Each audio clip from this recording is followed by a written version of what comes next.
What is really happening in Burkina Faso is a revolution that I believe that the entire continent of Africa can emulate.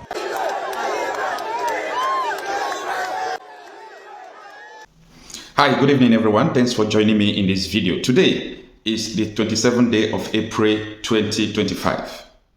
About 3 days ago, my attention was drawn to the video of American Major General when he was accusing Ibrahim Traoré of embezzlement of natural resources in Burkina Faso.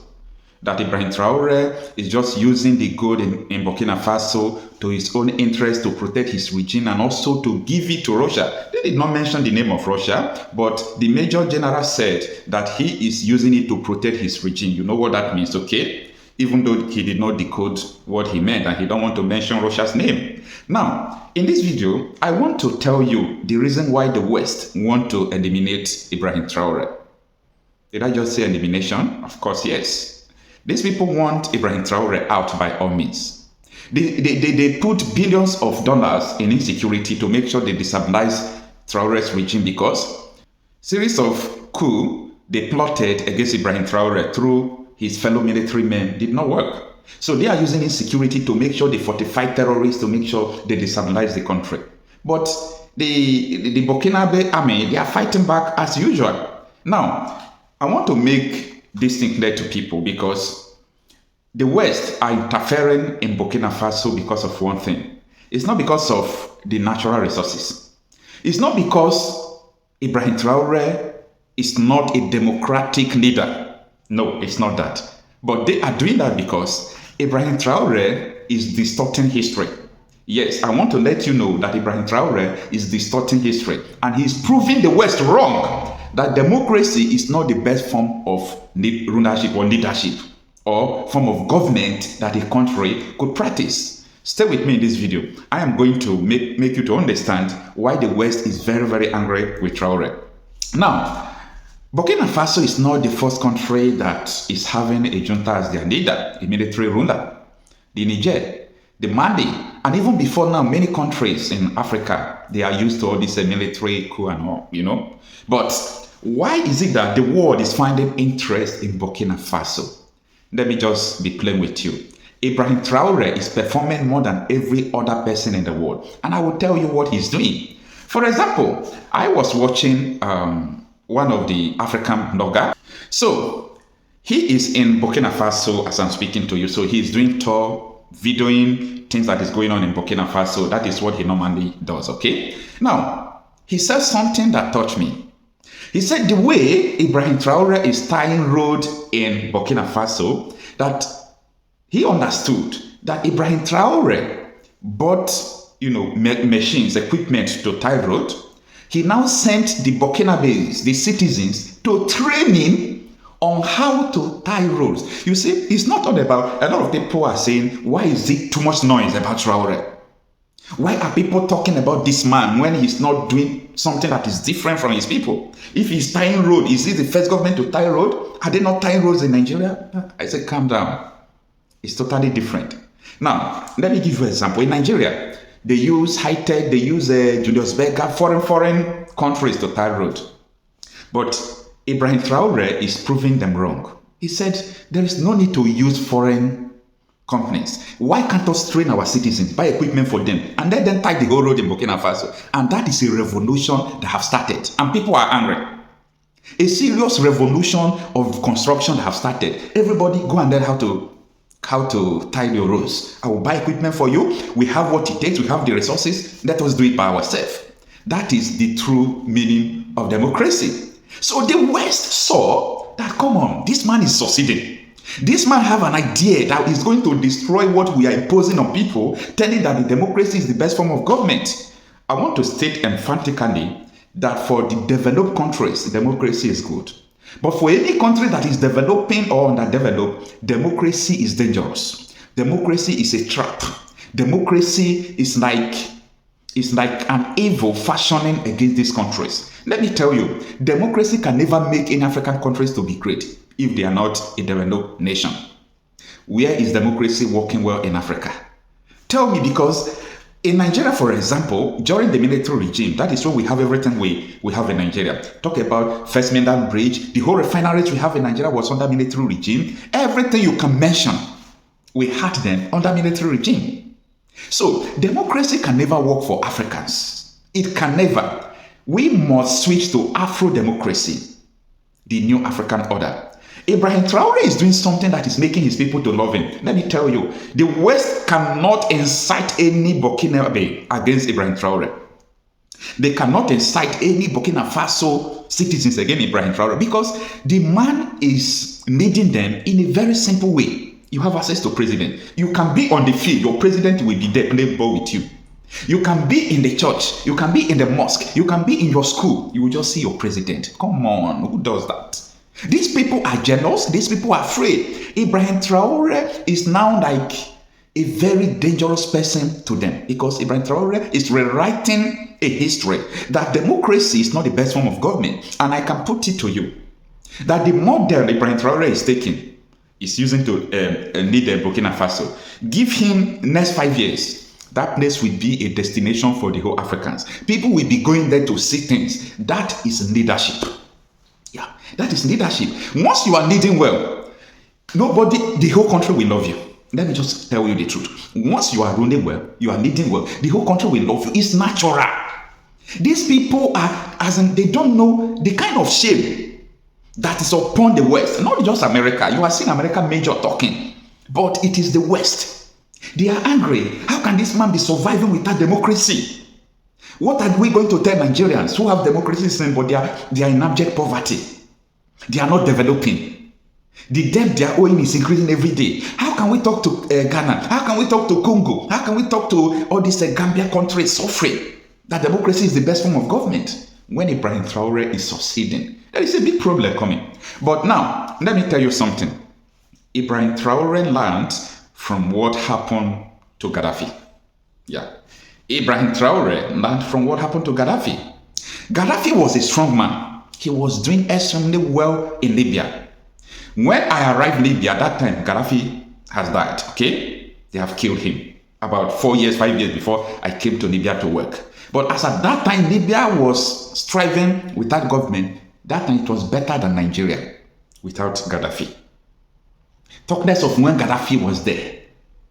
So all this propaganda the West want to push, it will never work again. Now, let me tell you why I said Ibrahim Traore learned from Gaddafi's mistake. What is Gaddafi's mistake?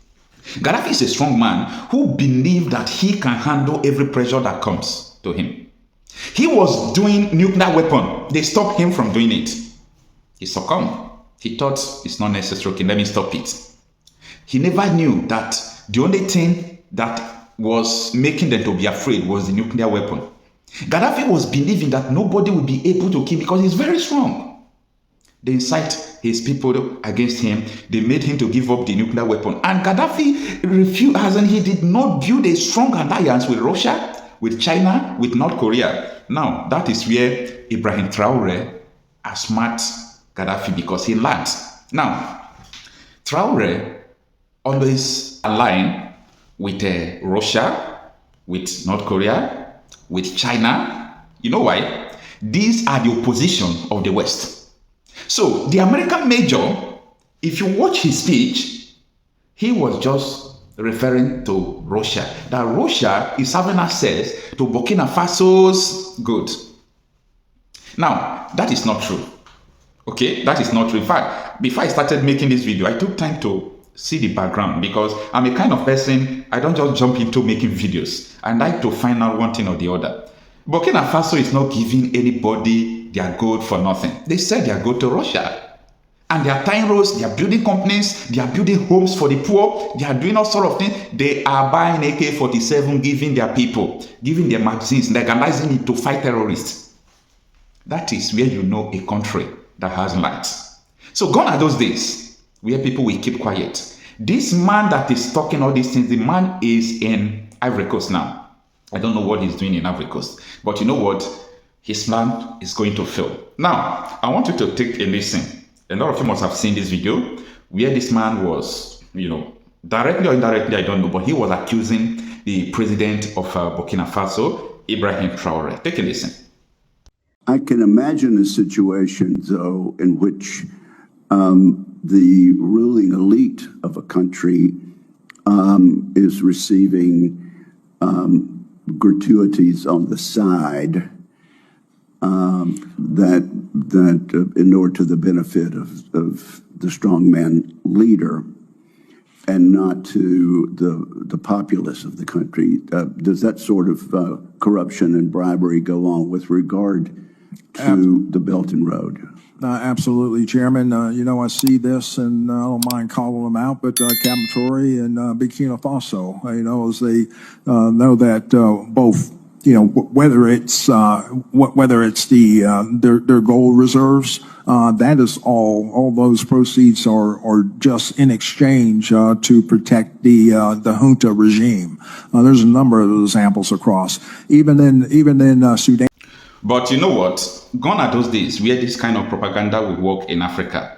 Not now in 2025, okay? They can go ahead and go to CNN, use BBC, use all those mainstream media. But thank God for social media. People know what is going on. People know what is going on in Burkina Faso and so on and so forth. So it doesn't matter what they say. The people, as far as the people love him, they will not succeed about it. Anyway, take a listen to Ibrahim Traor on how he addressed the situation. Our country has long been in a very complicated system. Most of you who are young like me, we were born into this system. But that's not what can allow Burkina to thrive. Because in this situation, there are only two cases. Either we accept to fight, or we remain slaves forever. I told you once, there are those who are slaves in their minds. They can only serve their master. And those people try every time to manipulate you. You must advise each other. Because every situation can be exploited by these enemies of the nation to try to discourage you, to demotivate you. So you must advise each other and not pay attention to certain remarks, even on some media. Not everyone is obliged to be patriotic. You are the first patriots. You have decided to defend the homeland. There is nothing better than that. Those who want to support you, let them support you. Those who want to discourage you through writings, you must close your ears and move forward. As for those, we will fight them here.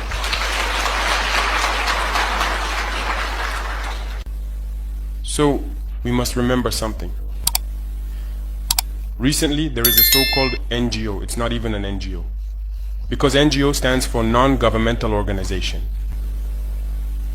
They are not non-governmental because they are funded by a federal budget, by a state. This so-called NGO produces reports claiming that the FDS and the VDP commit abuses. It went in here, it came out there. It's to tarnish your morale. It's to scare you, to prevent you from being able to fight. No. Moreover, we are going to file a complaint against this NGO because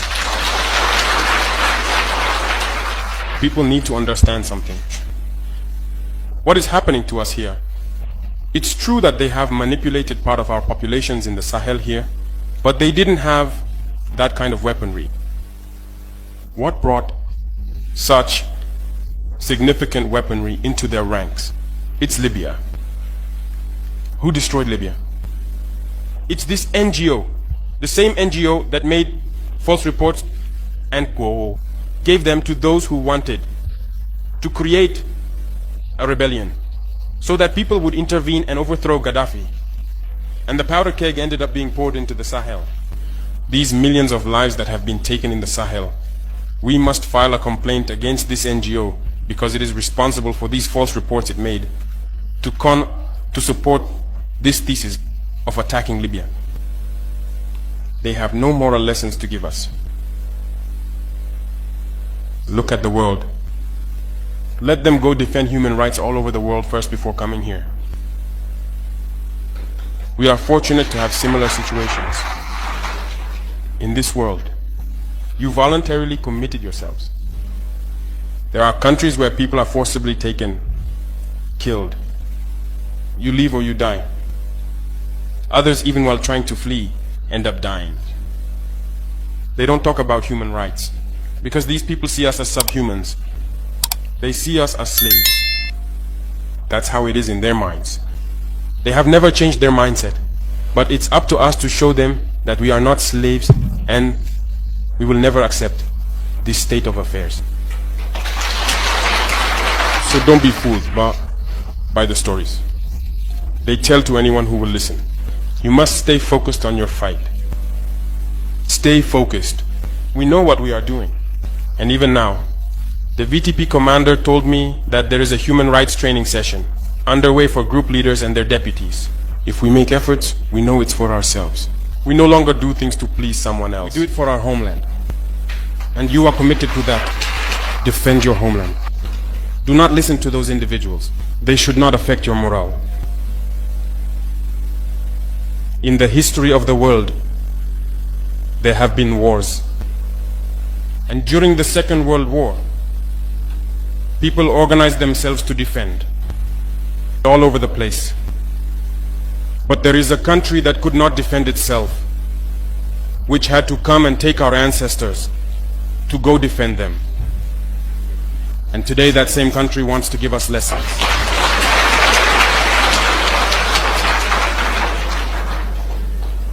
The pot calling the kettle black.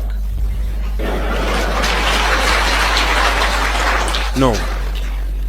You are the descendants of those same ancestors who went to defend others, who liberated the world from Nazism. Today you are fighting for your lands. These same individuals dare to create terms to tarnish you.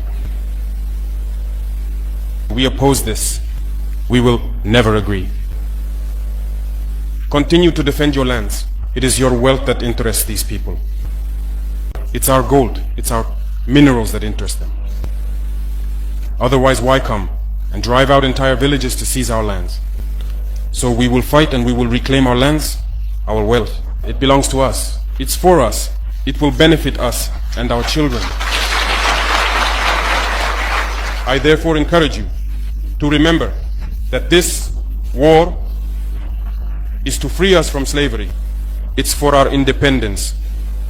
And you must keep your spirits high, stay strong. Never give in to manipulators, to those individuals who no longer understand the notion of homeland, or to those people who come from outside to try to subdue us through their terms they invented and their organizations they created to enslave us. Fight, move forward, do everything you can. Draw, as I said, from your cultural resources, from what you have been shaped by since the village. Draw from it and wage this war. Stay focused and stay strong. All right, for those of you who have not seen Wadamaya's video about the construction in Burkina Faso, I know, as I said before, a lot of people will be saying, what is the noise about the tying of road? But you need to listen and understand why we talk about Traoré. What is really happening in Burkina Faso is a revolution that I believe that the entire continent of Africa can emulate. I mean, when you have a leader that really cares about his people, he makes sure that he delivers. Guess what? Will you believe if I tell you that the entire country of Burkina Faso could only boast of 3,000 kilometers paved road from independence till now? Will you believe me? Will you believe me? I mean, a country called Botswana could boast of 3,000 kilometers when the British left them. But the French left, a government came to power. See, that's a construction going on. A government came to power for over 27 years. How old is this country? The country, the independence since 1960. 1960? Yeah. And the country could only boast of 3,000 kilometers. 3,000 kilometers, I'm telling you. Is it true? Yeah, it's true. As Wodimai was saying, since the independence up to today, we had just 3,000 something paved roads. But now, with the coming of Traoré, they are planning to pave 5,000 kilometers per year. This is insane. This is unbelievable. How are they achieving that? Yeah, they bought all the equipment because the government doesn't want anymore to let any company be in charge of this. So they bought all the equipment to do it by itself. The government is in charge of building all those roads that you can see. That's crazy, man. Yeah. As you guys, maybe some of you saw the equipment coming from Ghana. Okay. People made a lot of videos about it. So the equipment are here. The government is taking care of constructing or building the roads, because sometimes they give it to private companies and they take forever to finish some roads. So the government is now taking care of building the roads with their own equipment and everything. So that's what's happening. And one of the most exciting thing about this whole road construction in Burkina Faso, the fact that the government bought all the equipment, trained the youth to operate this equipment. So literally, it's the people of Burkina Faso building the country for the people of this beautiful country. The country is under construction. Burkina Faso indeed is under construction, because I am here and I'm seeing roads being constructed. I am here and I'm seeing factories being built. I am here and I'm seeing entrepreneurs coming out saying that this is their first time, feeling so proud about their country, to do business in their country. This is a revolution, and I believe that a revolution like this needs to be supported. My name is Watermaya, an African content creator on a journey to celebrate African excellence. I'll see you all in the next one.